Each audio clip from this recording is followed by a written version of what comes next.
কত খাবার আজকে আমাদের থাকে, আমি সেরকমভাবে নিয়ে আসি না বলে তাই ভালো লাগে না খেতে না তো।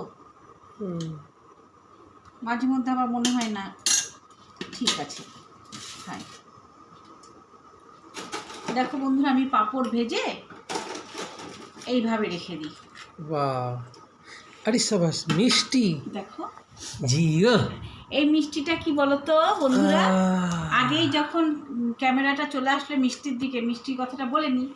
এটা হচ্ছে আপেলের মিষ্টি, আপেল দিয়ে করা গুজিয়া, আপেল দিয়ে করা গুজিয়া মিষ্টি। দেখো একটা দে আবার আবার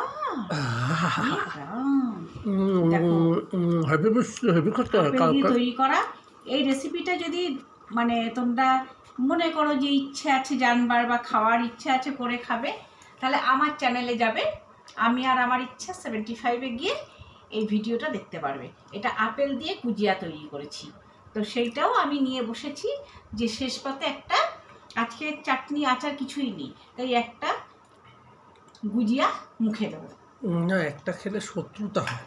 ঠিক আছে বাবা, সকাল থেকে অনেকবার খেয়েছি। আজকে দেখো বন্ধুরা কি কি আছে, এই যে টকের ডাল, এক বাটি নিয়ে এসছি আর এক বাটি রেখে দিয়েছি, কেন এত ডাল তো খাই না। আর রয়েছে হ্যাঁ, আর রয়েছে লাউ দিয়ে আলু দিয়ে কালো জিরে কাঁচা লঙ্কা শুকনো লঙ্কা দিয়ে ভাজা। দারুণ। আচ্ছা, এটা হচ্ছে মাছের মাথা দিয়ে আলু বেগুন কুমড়ো দিয়ে একটা চচ্চড়ি করা। এটা হচ্ছে আলু দিয়ে পেঁপে দিয়ে ছোলার ডালটা দেখো এরকম ঠিক এই যে যেন তাকিয়ে আছে আমাদের দিকে, এইভাবে এই রান্নাটা করেছি। এটা হচ্ছে মোরলা মাছের চচ্চড়ি। আর এখানে একটু কালকে চিকেন ছিল, ওইটা নিয়ে চলে এসেছি।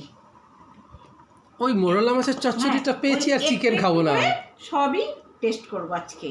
তো এই ছিল আজকে আমার দুপুরের মেনু। তো চলো বন্ধুরা, কেমন লাগলো আমাকে কমেন্টে একটু জানিও, আর লাইক শেয়ার কমেন্ট করতে ভুলবে না, আর পাশে থাকে বেল বাটনটা চেষ্টা সাবস্ক্রাইব করতে বল, চলে আসবে। আর সাবস্ক্রাইব তো করবে, নাহলে তো দেখতে পারবে না, নতুন যারা আমার পরিবারের আছে। চলো।